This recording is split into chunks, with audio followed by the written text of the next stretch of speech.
Bonjour à tous, c'est Aton, on se retrouve pour une vidéo sur l'endurance avec une nouvelle analyse de BOP qui traitera cette fois-ci des balances de performance Hypercar et GTE qui seront en vigueur lors de la finale de la saison 2022 du championnat du monde d'endurance, les 8 heures de Bahreïn. Dans cette vidéo, nous ferons également un petit retour en arrière à la dernière manche du championnat du monde d'endurance, les 6 heures de Fuji, pour parler bien de l'effet réel qu'a eu la balance de performance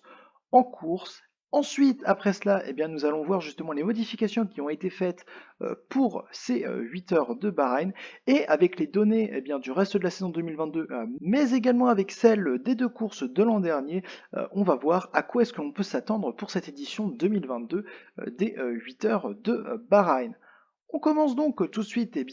avec le retour sur les sœurs de Fuji. On va donc parler dans un premier temps de la catégorie Hypercar. Et donc comme je vous le disais dans ma vidéo analyse de BOP avant les 6 heures de Fuji,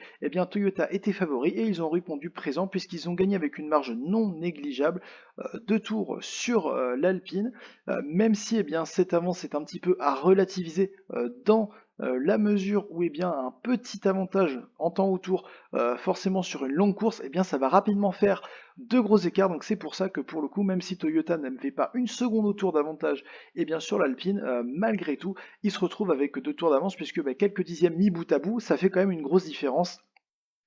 sur 6 heures. Justement, en parlant d'Alpine, on a eu l'esquisse d'une bataille très intéressante entre Alpine et Peugeot pour la 3e place. Malheureusement, les Peugeot ont connu des problèmes de fiabilité et donc ça nous a empêché d'avoir cette bataille stratégique tout du long, puisque l'Alpine était forcément plus lente dans la ligne droite,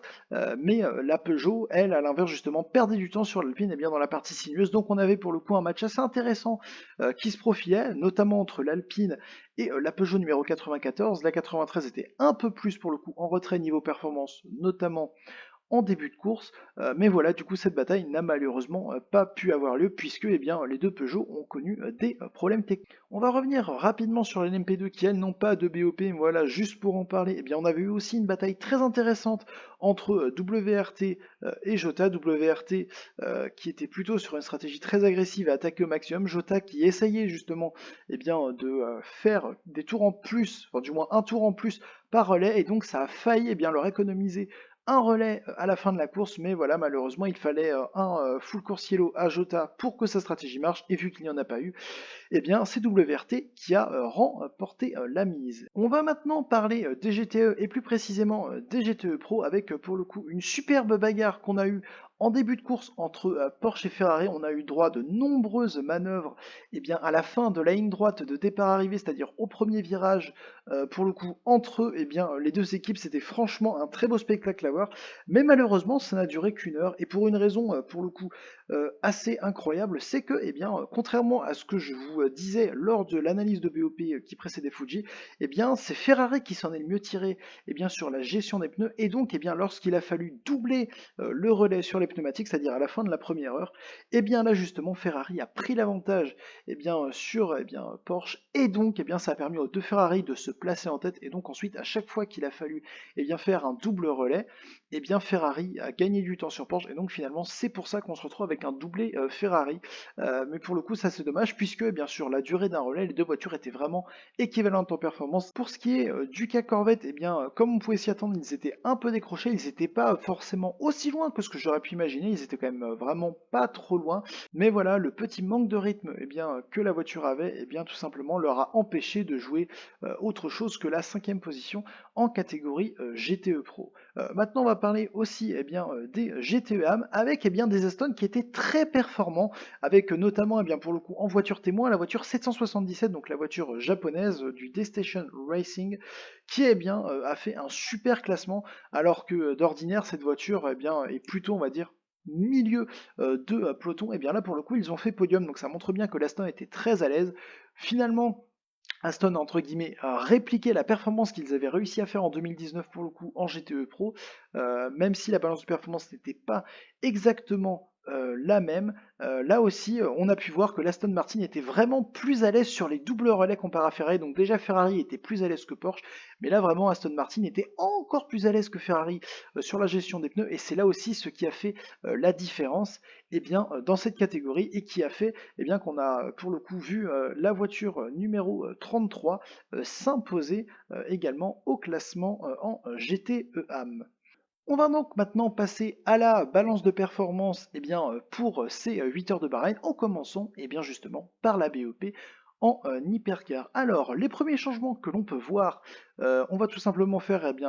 par ordre de lecture. On commence donc avec l'Alpine qui, comme vous pouvez le constater, a gagné 4 kW, ce qui équivaut à 5 chevaux, donc ce qui fait passer la puissance de la voiture de 535 chevaux à 540, même si selon moi cette hausse de puissance ne devrait pas être suffisante pour pouvoir vraiment se battre pour la victoire pour ces 8 heures de Bahreïn, mais ça on en reparlera un petit peu plus tard. Et donc en conséquence de cette augmentation de puissance, on a également une augmentation du nombre de mégajoules disponibles par relais, donc ça aussi ça va forcément aider Alpine au niveau de la consommation.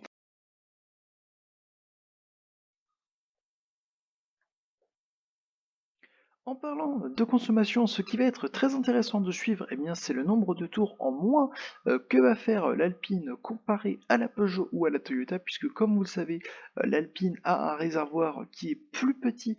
que la Peugeot et la Toyota, tout simplement puisque l'Alpine est une voiture qui bénéficie de droits acquis, c'est une ancienne LMP1, et donc justement son réservoir fait la taille maximum que pouvaient faire les réservoirs en catégorie LMP1, c'est-à-dire 75 litres, alors que désormais les réservoirs Le Mans Hypercar font 90 litres. Et donc l'an dernier, ici à Bahreïn, l'Alpine perdait 3 tours par relais. On va donc voir si cette année Alpine réussit à perdre moins de tours par relais ou si ce sera la même sanction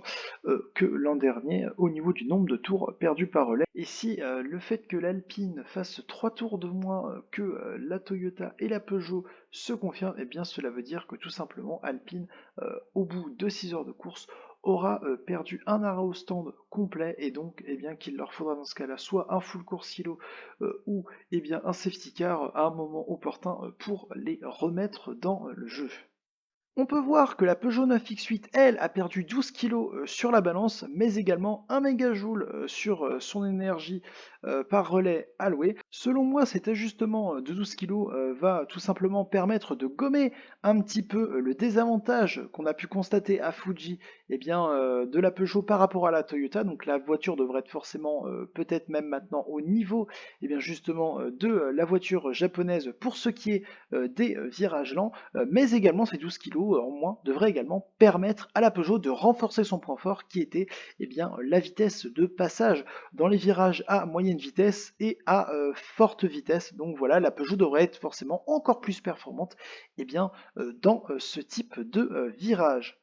Pour ce qui est de la Toyota GR010 hybride, là aussi on a quelques changements qui sont quand même assez notables. Tout d'abord, on peut constater que la voiture perd 4 kW en puissance, ce qui donc la fait passer de 688 chevaux à 683. Donc voilà, 5 chevaux de perdu avec cet ajustement. Voilà, ce qui va également faire que l'avantage qu'avait Toyota en ligne droite à Fuji va être un peu réduit forcément à cause de cette baisse de puissance, ce qui donc vous vous en doutez, laisse la Peugeot avec la plus grande puissance de tout le peloton hypercar avec 693 chevaux, c'est-à-dire 10 de plus que la Toyota. La Toyota a également une perte de 4 mégajoules par relais, c'est tout simplement là aussi lié au fait que vu qu'on diminue sa puissance, forcément, elle a un peu moins d'énergie allouée, puisque sinon elle pourrait forcément étendre un peu plus son relais. On va maintenant passer au comparatif avec les données qui ont été récoltées lors des 2 manches de l'an dernier ici à Bahreïn et vous allez voir c'est assez intéressant. Mais avant toute chose, je tiens quand même à préciser que les voitures n'avaient pas la même BOP l'an dernier ici, donc je vais un petit peu la détailler. La Toyota faisait 13 kg de moins que ce qu'elle fait justement pour cette édition 2022. L'Alpine elle faisait 22 kg de moins. La Toyota elle avait 14 chevaux de plus que ce qu'elle aura en 2022 et l'Alpine elle pour le coup elle en avait 68 de plus. Donc vous voyez que la différence pour ce qui est de l'Alpine l'Alpine au niveau des chevaux accordés est quand même énorme, même si ce chiffre vous paraît énorme, c'est quand même un petit peu à nuancer, notamment déjà puisque si on enlève les 14 chevaux de la Toyota entre l'an dernier et cette année, ça veut dire que finalement l'Alpine a 54 chevaux seulement de moins de pertes comparé à l'an dernier si on rééquilibre avec la nouvelle BOP de la Toyota, mais également puisque à Monza, l'Alpine avait une BOP quand même bien moins favorable qu'en 2021 et pourtant l'Alpine a gagné la course.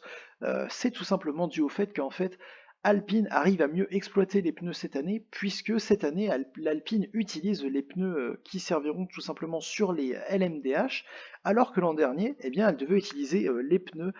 qui étaient jusqu'ici utilisés justement pour cette voiture, donc qui étaient en LMP1 et donc forcément avec moins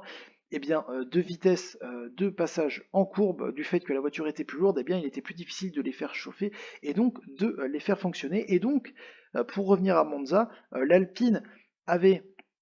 à Monza 30 chevaux de moins que ce qu'elle avait en 2021 et pourtant elle a mieux performé, donc voilà.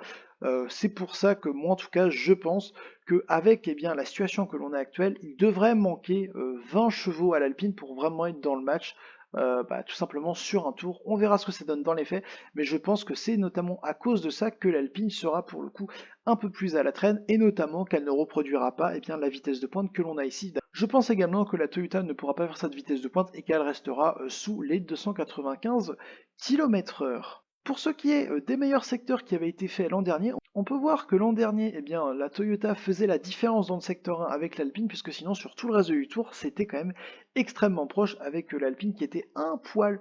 plus rapide, notamment dans le dernier secteur. Cette année, avec la meilleure exploitation des pneus, donc je m'attends à ce que l'Alpine soit pour le coup plus rapide que la Toyota et la Peugeot dans les virages 5, 6 et 7, mais également pour le coup dans les virages 11, 12 et 13, à voir ce que ça va donner dans les faits, mais normalement ça devrait être en tout cas la portion la plus favorable à cette voiture. La Peugeot, pareil, devrait également être à son avantage, bien que pour le coup ce soit bien moins marqué que l'Alpine dans ces virages-là, alors que la Toyota, elle, au vu de ce qu'on a pu voir pour ce qui était notamment de la démonstration de force qu'elle a fait dans les virages lents à Fuji, le virage 1, le virage 8, le virage 10 devraient pour le coup être vraiment les endroits où la Toyota devrait être amenée à faire la différence, notamment comparé à ses concurrentes. Même si les 12 kilos en moins sur la balance de la Peugeot devraient lui permettre de faire jeu égal, ou en tout cas d'être très proche de la Toyota, désormais également dans les virages lents. En plus de sa grande forme dans les virages lents, la Toyota devrait également être très à son aise dans la ligne droite, bien que cela devrait être de manière moins importante que ce que l'on a vu notamment aux 6 heures de Fuji. Pour ce qui est du meilleur temps qu'il était possible de réaliser l'an dernier, vous voyez que le temps aurait pu être un 48,9, je pense que cette année on sera forcément au-dessus de la barre des 49. On va donc maintenant passer à la BOP en GTE, en commençant par les changements qui ont été faits en GTE Pro, et comme vous pouvez le constater, la Ferrari a perdu un peu de pression de turbo avec le moins 0,04, donc cela fera qu'elle aura un peu moins de puissance, et je pense que en fait ce changement vient tout simplement du fait que, comme on a pu le voir à Fuji, la Ferrari a été très à l'aise dans la gestion de ses pneus, et donc justement pour compenser cela, on lui enlève un peu de puissance. Donc alors certes, normalement en début de relais, la Ferrari devrait être entre guillemets un peu à la peine, puisque pour le coup elle devrait manquer un peu de puissance en pneus neufs, mais en pneus usés, le fait qu'elle arrive mieux à gérer ses pneus, ça devrait s'équilibrer, voire même la Ferrari devrait par exemple aller plus vite que la Porsche, et donc pour le coup ça devrait nous offrir une bataille extrêmement intéressante, notamment pour le coup sur le deuxième relais qu'il y aura à faire sur les pneus, et il y en aura plusieurs à faire justement dans ces 8 heures de Bahreïn. Donc finalement, à l'inverse de Fuji où on avait la bataille on a eu la bataille sur la première heure et sur les pneus neufs, là la bataille devrait plutôt